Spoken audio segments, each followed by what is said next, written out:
দুনিয়ার সমস্ত মুয়াজ্জিনকে আল্লাহ সকলের উপরে গর্দানটা উঁচু বানায়া দিবেন। আল্লাহু আকবার, জোরে বলেন। ও মুসলমান, টাকার গরমে আজকে ইমামকে তুমি দাম দাও না, টাকার গরমে মুয়াজ্জিনকে তুমি দাম দাও না।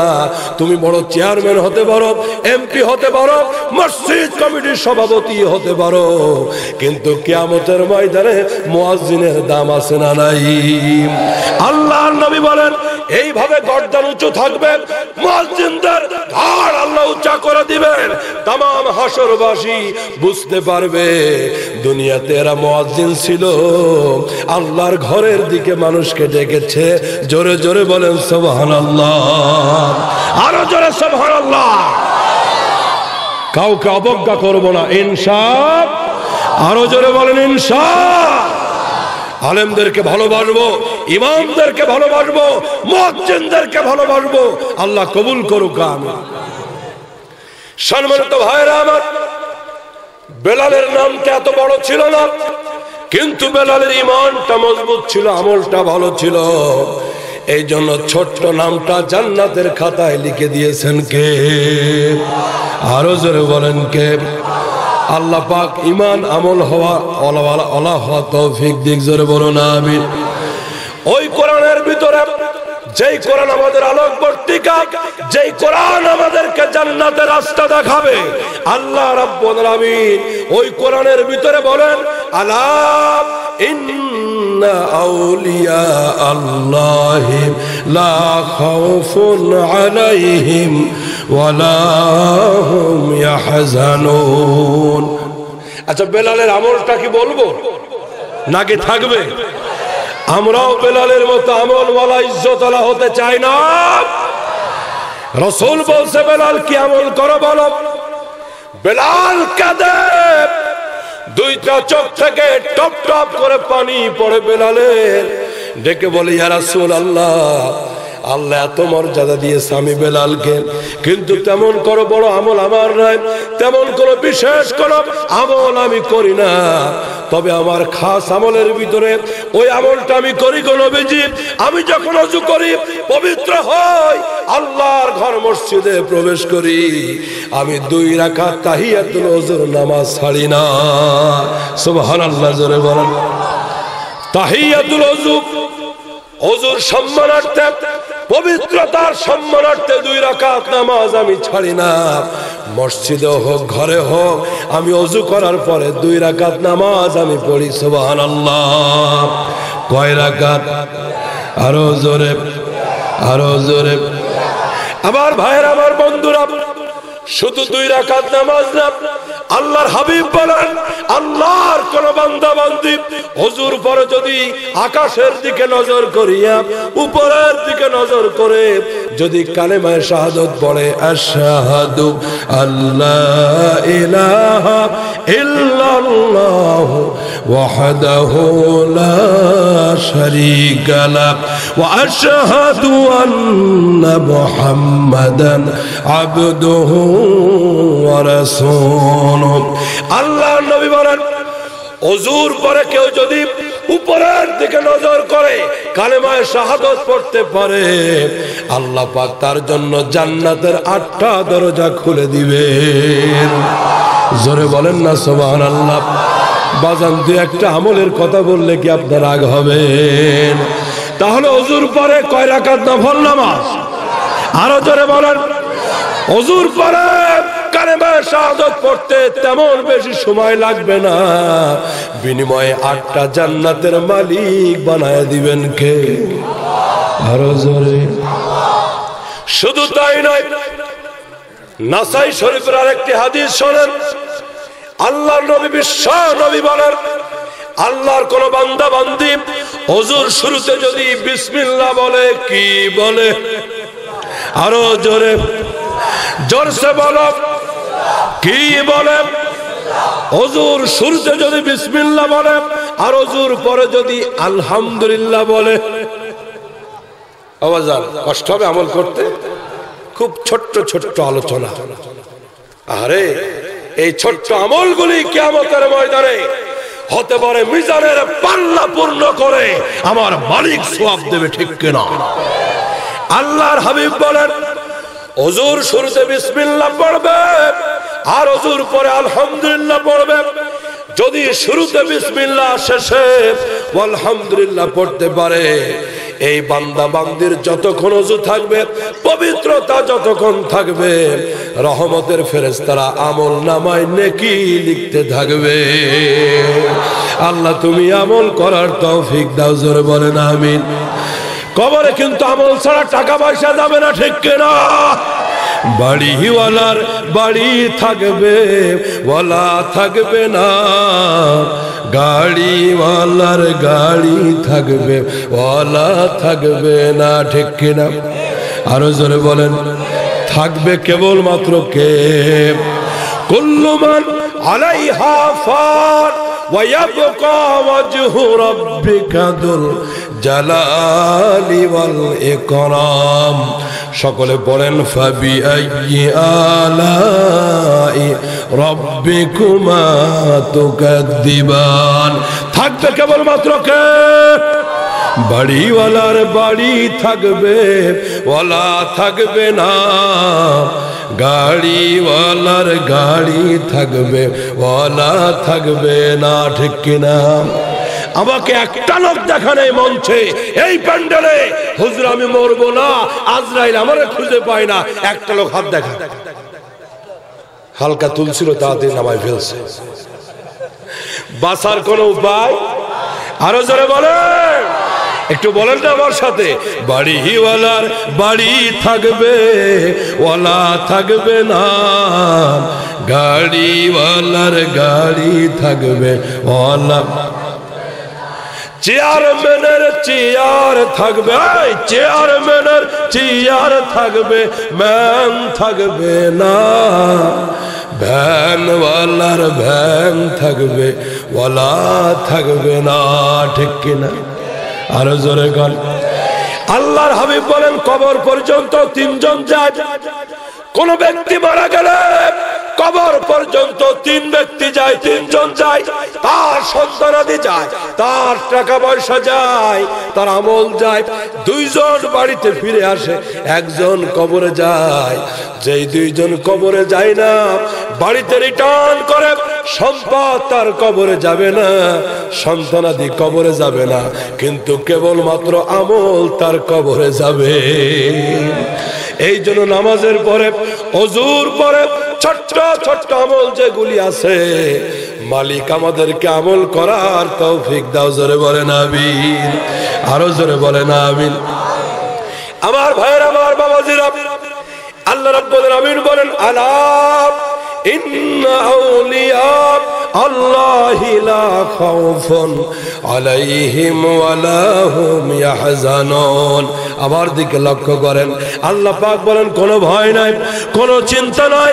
দুইটা গুণ যারা অর্জন করতে পারবা, আমি আল্লাহ তাদের বন্ধু বানায়া নিব। আল্লাহু আকবার, জোরে বলেন। এই জামালপুরের মুসলমানেরা একটু আওয়াজ দিয়ে বলেন গুণ কয়টা? পিছনের লোক কয় না গুণ কয়টা? তাইলে আল্লাহর বন্ধু হইতে গেলে কয়টা গুণ? পান খাইতে লাগে শুন, এদিকে লাগে, হ্যাঁ, পান্তা ভাতে লাগে নুন, পান খাইতে লাগে, পান্তা ভাতে লাগে নুন। আল্লাহর বন্ধু হইতে গেলে লাগবে দুইটা। সবাই পারে, দেখা যায়। আল্লাহর বন্ধু হইতে গেলে দুইটা গুণ লাগবে। এই দুইটা গুণ বাড়িতে নিয়ে চলে যান। আমরা প্রশ্ন করলাম, মালিক আমরা সকলেই তোমার বন্ধু হইতে চাই, কি গুণ অর্জন করলে তোমার বন্ধু হওয়া যাবে? আল্লাহ রাব্বুল আলামিন বলে দিলেন আল্লাযীনা আমানু ওয়া কানু ইয়াত্তাকুন। আল্লাহু আকবার। সেই দুইটা গুণ হলো, ঈমান আনতে হবে আমার উপরে, কোন খাজার উপরে না, কোন মাজারের উপরে না, কোন দয়াল বাবার উপরে না, প্রধানমন্ত্রীর উপরে না, বিরোধী দলীয় নেত্রীর উপরে না, মন্ত্রীর উপরে না, ঈমান আনতে হবে কেবলমাত্র কার উপরে? আল্লাযীনা আমানু ওয়া কানু ইয়াত্তাকুন। গুণ দুইটা হলো, আমার উপর নিরেট ঈমান আনতে হবে, শিরিক করা যাবে না, আমার ইবাদতের ভিতরে কারো শিরিক করা যাবে না। ওয়া কানু ইয়াত্তাকুন, আমাকে ভয় করা লাগবে। যদি আমার সাথে দুইটা গুণ অর্জন করতে পারো, বন্ধুত্ব করতে পারো, আল্লাহ পাক বলতেছেন লা খাউফুন আলাইহিম ওয়ালা হুম ইয়াহজানুন। দুনিয়াতেও ভয় নাই, পরকালেও জান্নাত পাইতে চিন্তা। আমাদের আসল ঠিকানা কই? আল্লাহ, কত লোক যে ঘুমাইতেছে, জেগে আছেন না ঘুমাচ্ছেন? জোরে সোরে একটা তাকবীর হবে, দু চারটা ঘুমালেও যেন লাভ দিয়ে ওঠে। গলা ক্লিয়ার করেন, আরো জোরে পিকআপ দিয়ে জোরে মারেন। এত জোরে আওয়াজ দিবেন, জন্মের পরে আজ থেকে দেন নাই। রাজি আছেন না নাই? যত শক্তি তলায় সব আসবে গলায়। জোরে সোরে নারায়ে তাকবীর, নারায়ে তাকবীর। দিন ইসলাম, দিন ইসলাম, কোরআন সুন্নাহর আলো, দুনিয়ার মুসলিম, আওয়ামী লীগ, বিএনপি। আওয়াজ কমে গেল কে? দরকার আছে না নাই? আল্লাহ এক বানাই দিক, জোরে বলেন আমিন, আরো জোরে বলেন আমিন।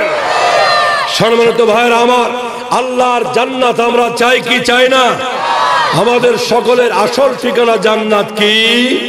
আরো জোরে বলেন আসল ঠিকানা, আরো জোরে বলেন কি? জান্নাত।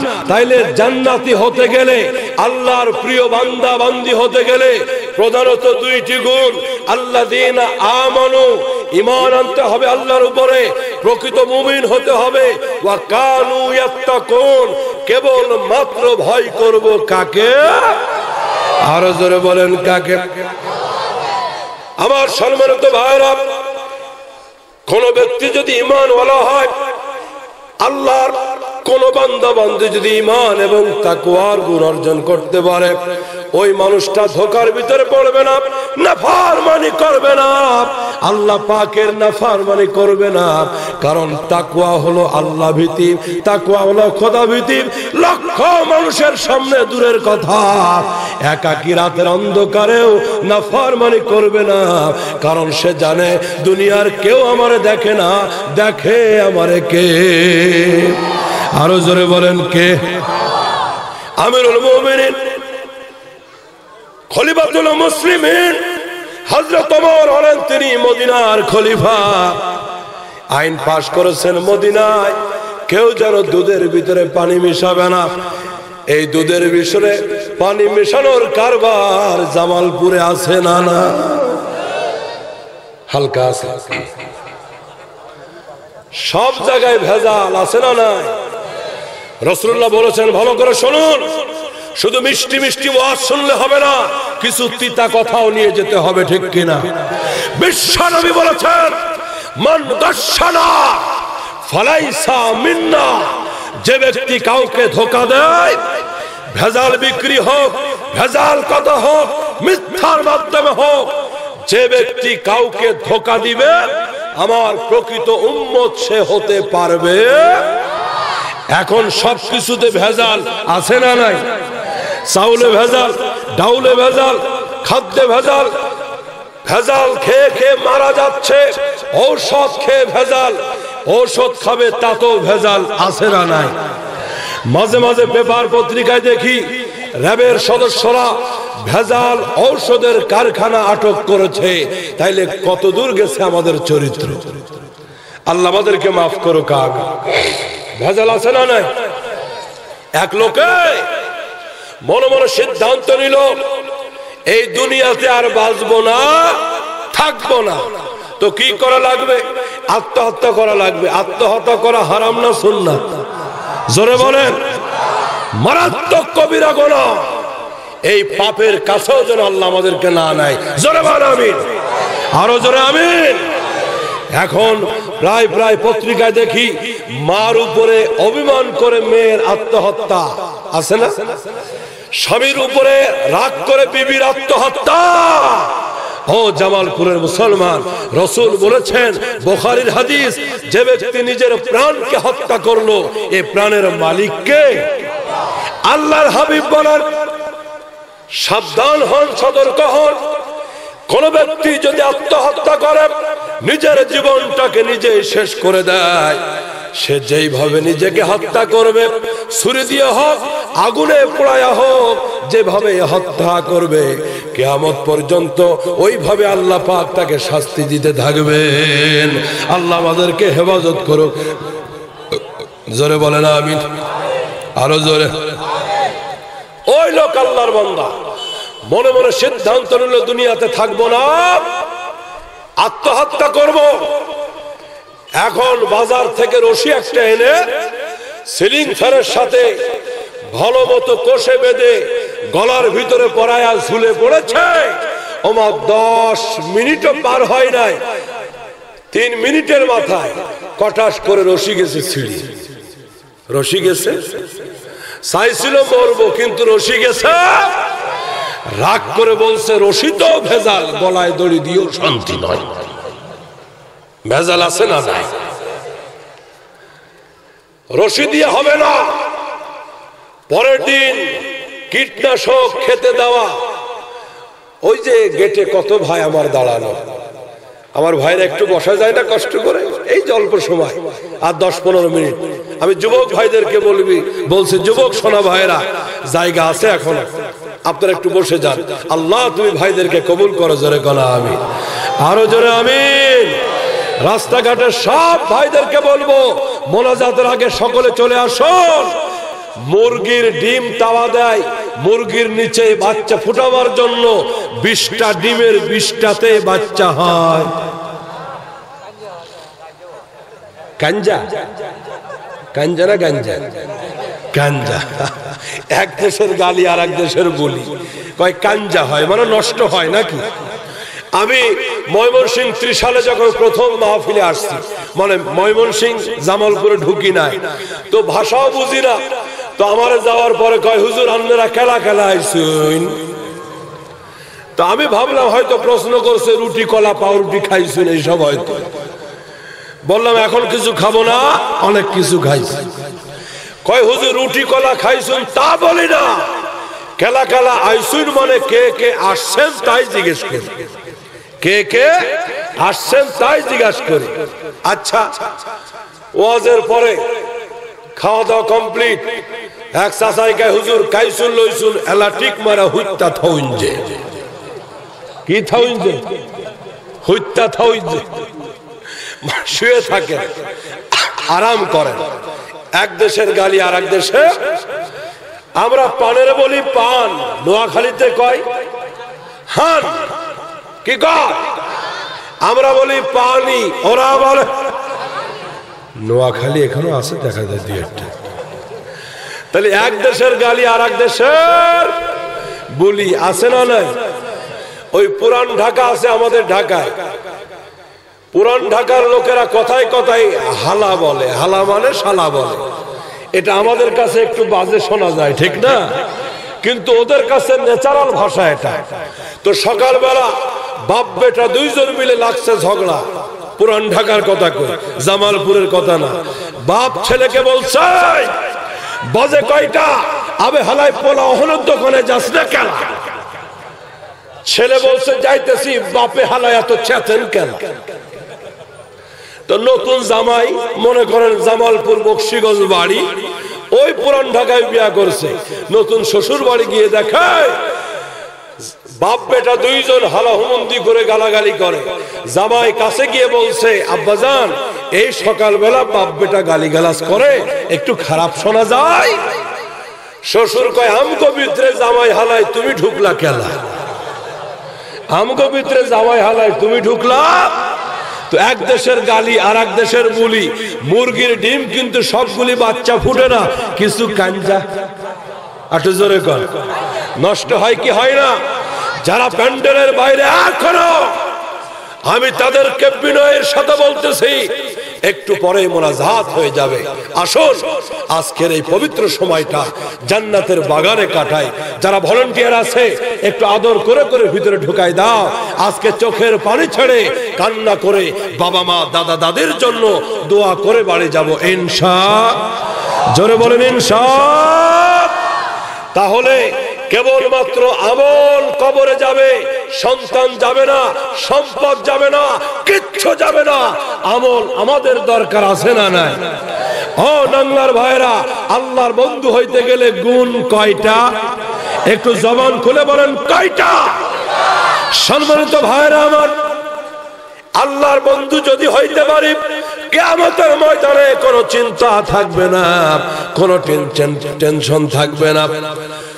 মাত্র আধা হাত উপরে সূর্য থাকবে, গোটা জমিনটা তামা। রাসূল বলেন গোটা জমিনটা তামা দিয়ে তৈরি করা হবে। মানুষের মাথার মগজগুলি টকবক টকবক করে ফুটতে থাকবে। হযরত আয়েশা সিদ্দিকা রাদিয়াল্লাহু তাআলা আনহা বলে, রাসূলুল্লাহ হাশরের ময়দানে মানুষগুলি কেমনে উপস্থিত হবে? রাসূল বলে, সব কবর থেকে মানুষগুলি দাঁড়াবে, মাথায় কোনো কাপড় থাকবে না, গায়ে কোনো কাপড় থাকবে না, পায়ে কোনো কাপড় থাকবে না। যেইভাবে দুনিয়াতে এসেছিল কোন প্রকার কাপড় ছাড়া, বস্ত্র ছাড়া, আয়েশা গো কবর থেকে কিয়ামতের ময়দানে লক্ষ কোটি কোটি মানুষগুলি এইভাবে বস্ত্র ছাড়া কাপড় ছাড়া উঠে যাবে। আম্মা জান আয়েশা বলবি, ইয়া রাসূলুল্লাহ আপনিও কি ওইভাবে দাঁড়াবেন? রাসূল বলছেন আমিও এইভাবে দাঁড়াবো আল্লাহর সামনে। আল্লাহু আকবার। আমাদের মা ডেকে বলে, রাসূল গো মানুষের কি লজ্জা হবে না, শরম হবে না? এত মানুষ, কারো গায়ে কাপড় থাকবে না। রে নাংলার ভাইরা, একটু হিসাব করে দেখো তোমার আমার কি অবস্থা হবে সেই কিয়ামতের ময়দানে। কতটুকু আমল করেছি আমরা, কতটুকু নামাজ আমাদের আছে, আল্লাহর গোলামি কতটুকু আছে। আজকে যদি মালাকুল মউত আসে, মৃত্যু যদি হয়ে যায়, আমি কোন কাতারের মুসলমান? একটু নিজের মনের সাথে হিসাব করে দেখো। আল্লাহর নবী বলেন, আল কাইয়্যিসু মান দানা নাফসাহু ওয়া আমিলা লিমা বাদাল মাউত। জ্ঞানী ব্যক্তি হলো সে যে নিজের অন্তরটাকে যাচাই করে, নিজের মনের সাথে বোঝাপড়া করে, আখিরাতের চিন্তা করে, পরকালের আমল করে। আল্লাহ পাক ওই রকমের জ্ঞানী হওয়ার তৌফিক দিক। জোরে বলেন আমিন। আম্মা জান বলে, নবী গো লজ্জা কি হবে না, শরম কি লাগবে না? এত মানুষ, কারো গায়ে কাপড় থাকবে না। নবী কাঁদে, আমার রহমতের রাসূলের চোখে টপ টপ করে পানি পড়ে। আম্মা জান প্রশ্ন করছে, রাসূলুল্লাহ আপনি কাঁদেন কেন? রাসূল বলছে, সব ওই কিয়ামতের ময়দানটা এমন হবে, ইয়াউমা ইয়াফিরুল মারউ মিন আখিহি ওয়া উম্মিহি ওয়া আবিহি ওয়া সাহিবাতিহি ওয়া বানিহি। ভাই ভাই থেকে পালাবে, সন্তান মা থেকে পালাবে। এত চিন্তায়, নিজের চিন্তায় বিভোর থাকবে। কার গায়ে কাপড় আছে, কার গায়ে কাপড় নাই, কেউ কারো দিকে তাকানোর সুযোগ পাবে না। আল্লাহু আকবার। আল্লাহ আমাদেরকে হেফাজত করুক। জোরে বলেন আমিন। ও মেলন্দর ভাইরা, দুনিয়ায় থাকতে ঈমান এবং আমলের মাধ্যমে আল্লাহকে যদি বন্ধু বানাতে পারি, বলেন দেখি ওই বিপদে আমার মালিক বন্ধু হিসাবে সাহায্য করবে কি করবে না? কেউ থাকবে না।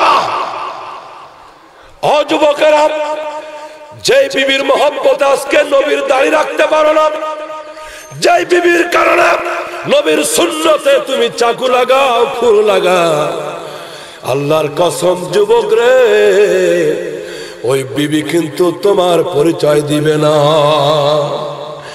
স্বামীর কারণে আজকে পর্দা করতে পারো না মা, ওই স্বামী তোমাকে বাঁচাবে না। সকলে ভুলে যাবে। আহারে শুধু কিয়ামতের ময়দান নয়, এই দুনিয়াতেও সামান্য কারণে মানুষ মানুষকে ভুলে যায় কিনা? জোরে বলেন, ভুলে যায় কি যায় না? আমাদের সমাজে এমন অনেক সন্তান আছে বাপ মাকে ভাত দেয় না, আছে না নাই? আছে আছে। গত কয়েক মাস আগে বরিশালে এক ভিখারি মহিলাকে পাওয়া গেল, পেপারে আসছে খবর। বরিশালে এক ভিখারি নারীকে পাওয়া গেল, এক সন্তান পুলিশ ইন্সপেক্টর, আর এক সন্তান ইঞ্জিনিয়ার, আর এক সন্তান বড় ডাক্তার, আর এক সন্তান প্রকৌশলী। বাংলাদেশের বড় বড় ডিপার্টমেন্টে এক একজন কর্মকর্তা চাকরি করে। যেই মা 10 মাস 10 দিন পেটে ধারণ করেছে, সেই মা ভিক্ষা করে খায়। আমাদের গ্রাম দেশে অনেক জায়গায় আছে, একটু হইলে মাকে গালিগালাজ করে সন্তান। শুধু তাই নয়, আমি মেলান্ত জামালপুর নাংলাতে আছে কিনা জানি না, এমনও কুসন্তান আছে দেশে মায়ের বাবার গায়ে পর্যন্ত হাত উঠায়। আছে না? ভালো করে শুনে রাখো, তুমি জাজ হও, ব্যারিস্টার হও, তুমি হাফেজ হও, মুফতি হও, তুমি মক্কা মদিনার ইমাম হও, বাপ মার মনে কষ্ট দিয়েছ, মৃত্যুর আগে তোমার কপালে লাঞ্ছনা আছে, ঠিক কি? বাপের দোয়া না, ওয়ালা তাকুল্লাহুমা উফ, বাপ মার কোন আচরণে উফ শব্দ করা যাবে না। ওয়ালা তানহারহুমা, ধমক দেওয়া যাবে না। মাথা নত করে থাকবা। জীবিত মানুষের সামনে মৃত মানুষ যেমন চুপ করে থাকে, বাপ মার সামনে এইভাবে সন্তান থাকবে, ঠিক কিনা জোরে বলেন। আমার ভাইরা, আমার বন্ধুরা, এই দুনিয়াতে মানুষ মানুষকে ভুলে যায়। 10 বছর 20 বছরের সংসার সামান্য স্বার্থের কারণে, মনোমালিন্যের কারণে তালাক পর্যন্ত হয় কি হয় না? মনে পড়ে গেল 1500 বছর আগের ঘটনা। আমিরুল মুমিনিন খলিফাতুল মুসলিমিন হযরত ওমর, তখন মদিনার প্রেসিডেন্ট, অর্ধজাহানের খলিফা, 32.5 লক্ষ বর্গ মাইলের প্রেসিডেন্ট হযরত ওমর। মদিনার মানুষগুলি লক্ষ্য করে দেখে, এক মহিলা তার সন্তানকে দূরে ঠেলে দেয়। সন্তান মা মা বলে ডাকে। মহিলা বলে, তুই আমার সন্তান না, আমাকে মা বলে ডাকবি না। চতুর্দিকে লোক জমা হয়ে গেছে, 1 2 জন করে। দিলটা নরম করে দেন, মোনাজাতের দিকে যাব আমি। 1 জন 2 জন 3 জন করে গোটা মদিনার মানুষগুলি চতুর্দিকে একত্রিত হয়ে গেল। মহিলা বলছে, এই সন্তান আমার না।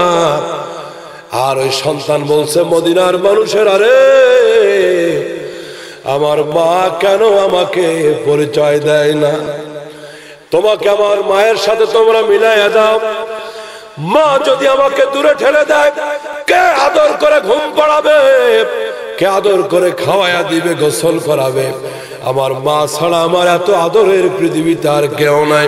কিন্তু মহিলা বলছে, আমার সন্তান না। লোকেরা বলছে, বিচার এখানে কোনো সমাধান হবে না, চলো আমিরুল মুমিনিনের দরবারে নিয়ে যাই। শত শত লোকেরা ওই মহিলা এবং সন্তানকে নিয়ে ওমরের দরবারে চলে গেল। আমিরুল মুমিনিন খলিফাতুল মুসলিমিনের দরবারে বিচার হবে। 2 জনকে 2 পাশে দাঁড় করালেন হযরত ওমর। মহিলাকে ডাক দিয়ে বললেন, মহিলা, তুমি যে তার মা না, তোমার পক্ষে কি কোনো প্রমাণ সাক্ষী আছে? মহিলা বলছে, আমিরুল মুমিনিন, আমার পক্ষে 4 জন সাক্ষী। কয়জন? কে? 4 জন দাঁড়িয়ে গেল। 4 জন ঘোষণা দিল, আমিরুল মুমিনিন, আমরা মহিলার পক্ষে সাক্ষী দিলাম, এই সন্তান তার না, এই মহিলা এই সন্তানের মা না।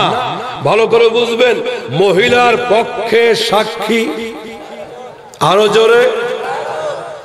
এবার মাসুম বাচ্চা 9 থেকে 10 বছরের বালক হযরত ওমর প্রশ্ন করছে, বাবারা তুমি দাবি করতেছো এই মহিলার সন্তান তুমি, তোমার দাবির সপক্ষে তোমার কোন সাক্ষী আছে কিনা বলো। তোমার সাক্ষী কয়জন?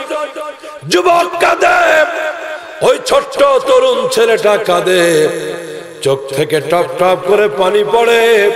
হযরত ওমর বলছে, সাক্ষী ছাড়া বিচারের রায় তোমার পক্ষে যাবে না, বলো তাড়াতাড়ি তোমার সাক্ষী কয়জন।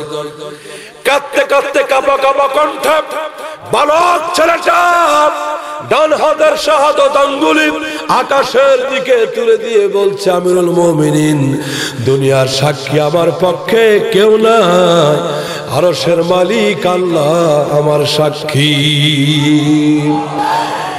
মহিলার পক্ষে কয়জন? বালকের পক্ষে আরো জোরে বলেন দেখি, বেশি শক্তিশালী চারজন সাক্ষী নাকি একজন? কয়জন?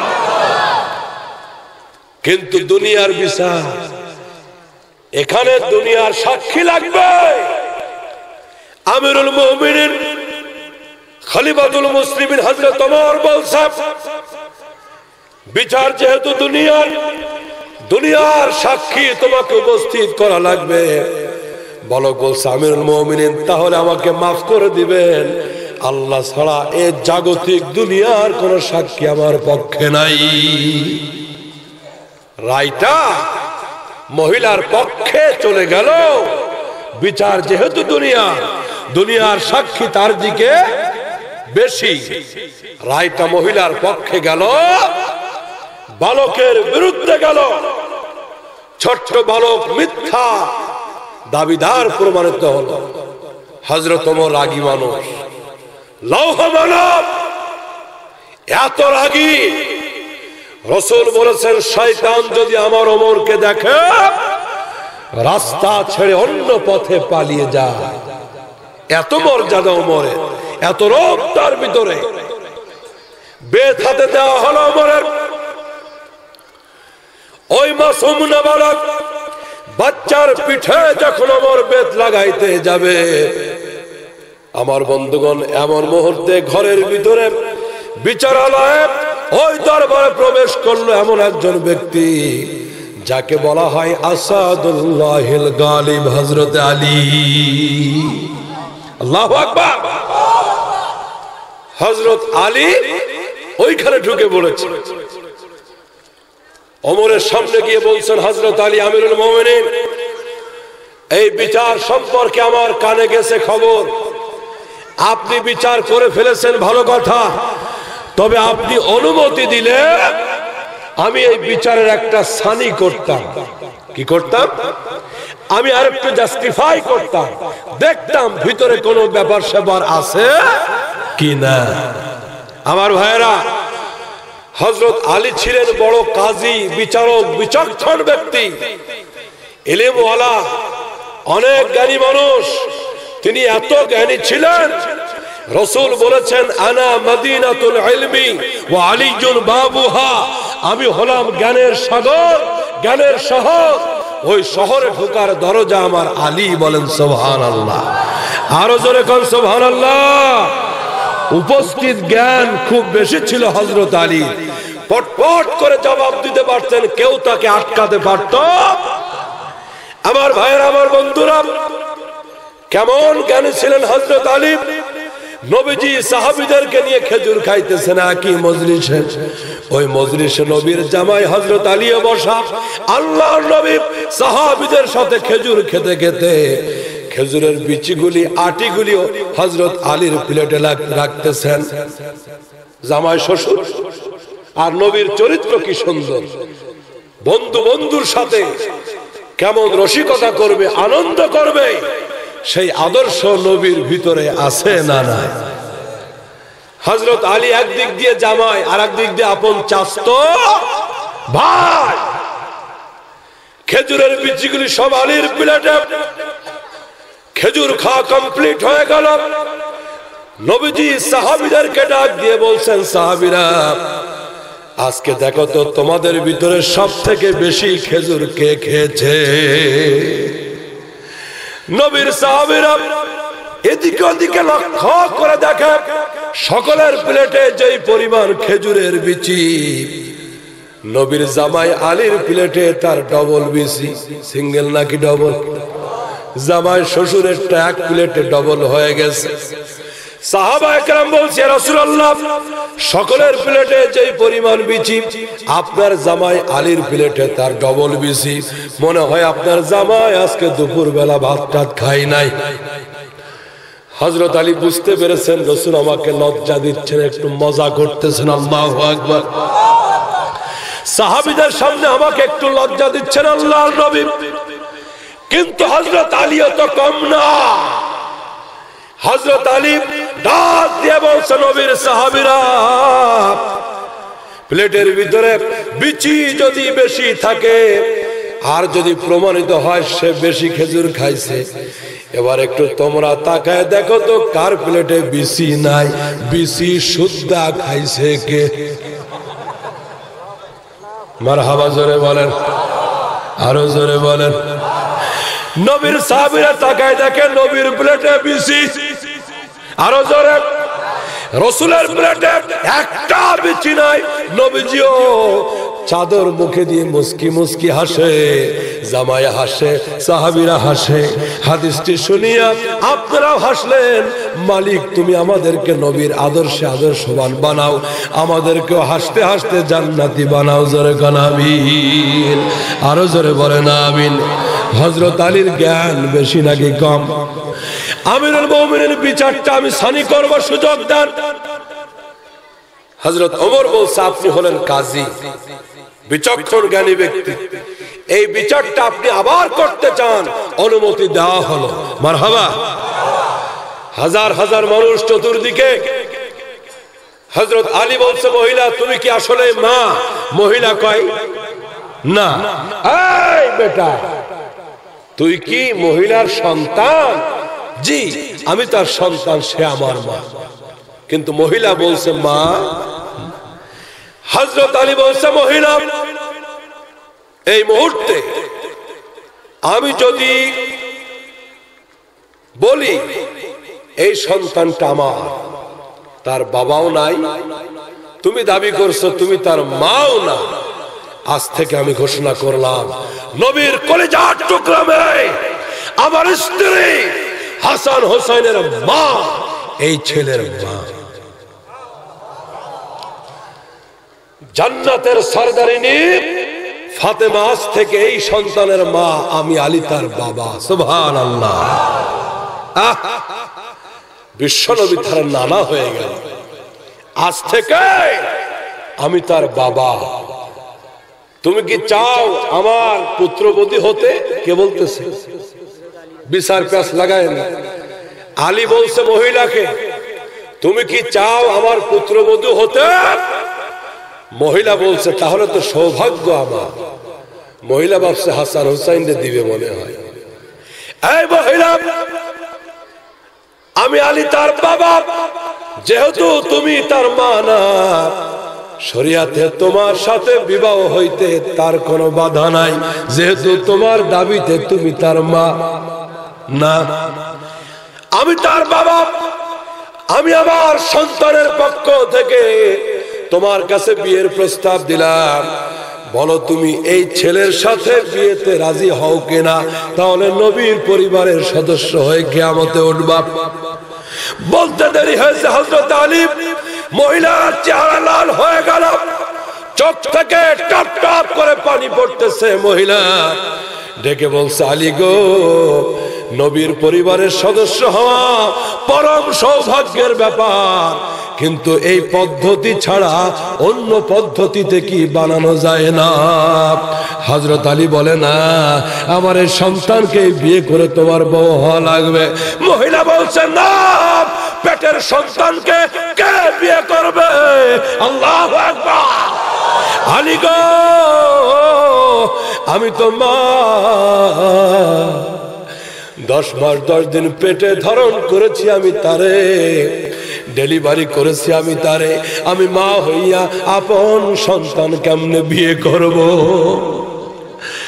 গোটা দরবারের ভিতরে পিঠ পতন, হিন্দিরা বাতা, মদিনার লোকগুলো সন্তানগুলি এইরকম আশ্চর্য বিচার কোনদিন দেখে নাই। হযরত আলী বলছে, মহিলা রে, গর্ভের সন্তানকে তাইলে কেন অস্বীকার করেছিলি, এখন কেন স্বীকার করো?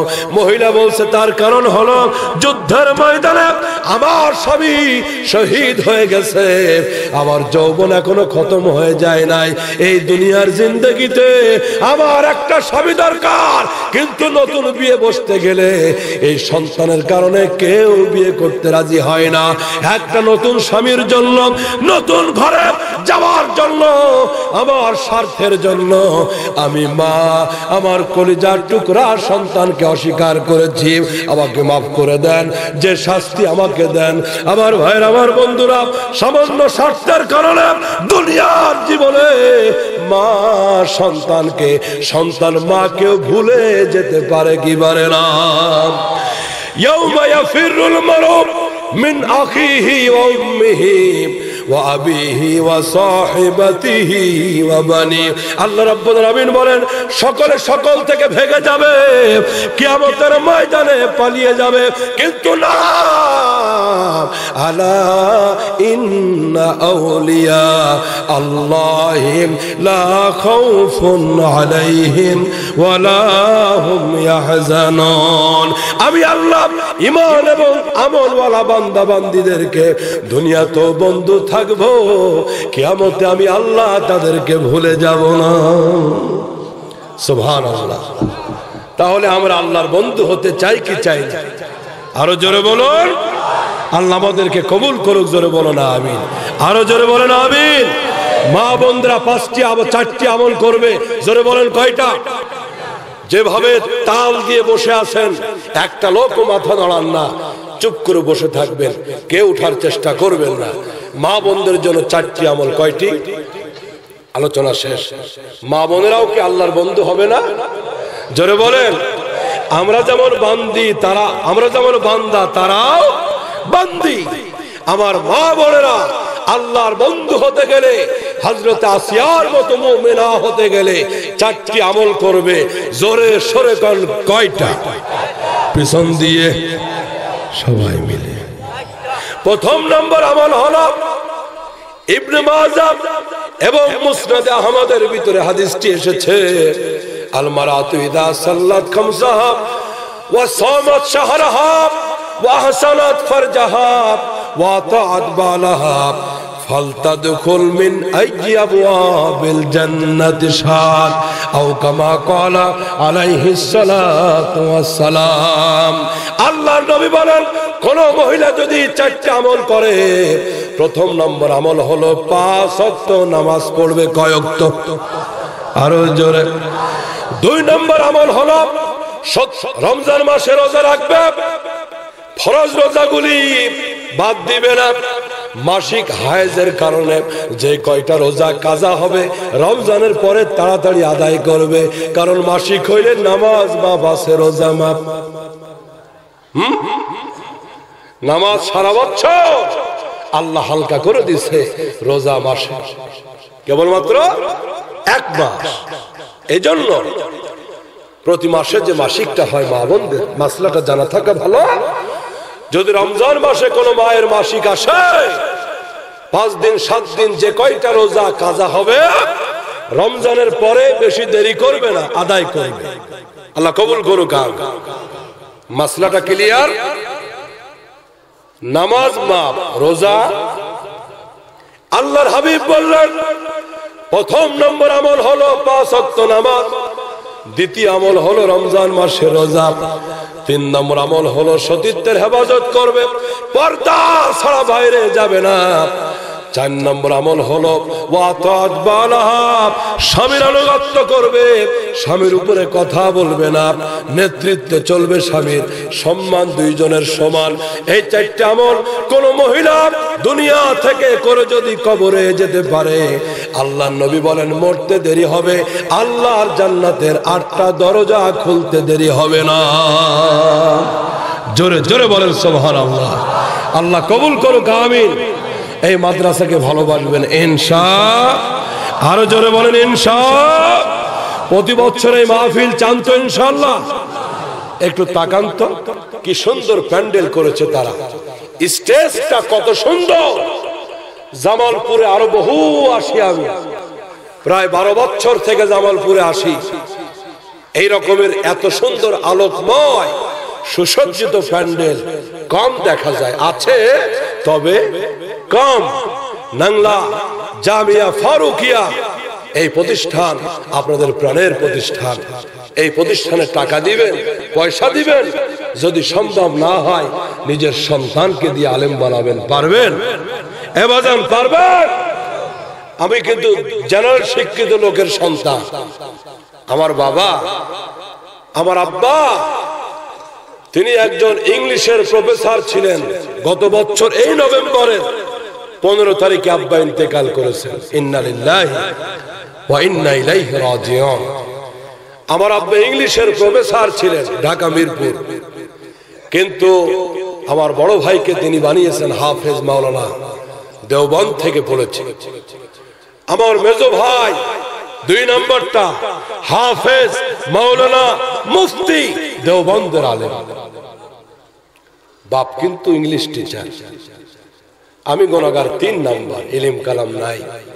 বাবা আমার দোয়া, আপনাদের দোয়া, সারা দেশের বাইরে প্রোগ্রাম করি।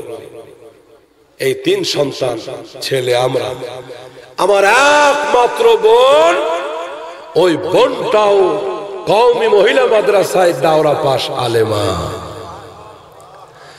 তাহলে জেনারেল শিক্ষিত একজন ইংলিশের প্রফেসরের ঘরে 4টা আলেম যদি আল্লাহ দিতে পারে, বাংলার বাবাজিরা, যুবক ভাইরা, আপনার ঘরে একটা আলেম হতে পারবে না? পারবে না? একটি সন্তান রেখে যান, মৃত্যুর পরে কবরের পাশে দাঁড়ায়া চোখের পানি ছেড়ে যেন বলতে পারে, রব্বির হামহুমা কামা রব্বায়ানি। আল্লাহ কবুল করুক, আমিন। আরো জোরে বলেন আমিন। এই প্রতিষ্ঠানগুলি আপনাদের আমানত। আজকে বিশ্বব্যাপী কোরআনের মাদ্রাসার বিরুদ্ধে ষড়যন্ত্র শুরু হয়েছে, ঠিক কিনা জোরে বলেন? কোরআনের মাদ্রাসাগুলি বন্ধ করার জন্য ইহুদি খ্রিস্টানগুলি আদা জাল খেয়ে নেমেছে, কথা বলুন ঠিক কিনা? আপনাদেরকে কন্ট্রোল করতে হবে, ইসলামের দুর্গগুলিকে হেফাজত করতে হবে। মাদ্রাসার জন্য, কোরআনের জন্য যদি লড়াই করা লাগে, রাজি আছেন? জোরে বলুন, রাজি আছেন? যদি কোরআনের জন্য, ইসলামের জন্য রক্ত দেওয়া লাগে, জীবন দেওয়া লাগে, কে কে তৈরি আছো? হাত তুলে দেখা। আল্লাহ কবুল করুক, আমিন। আরো জোরে বলেন আমিন।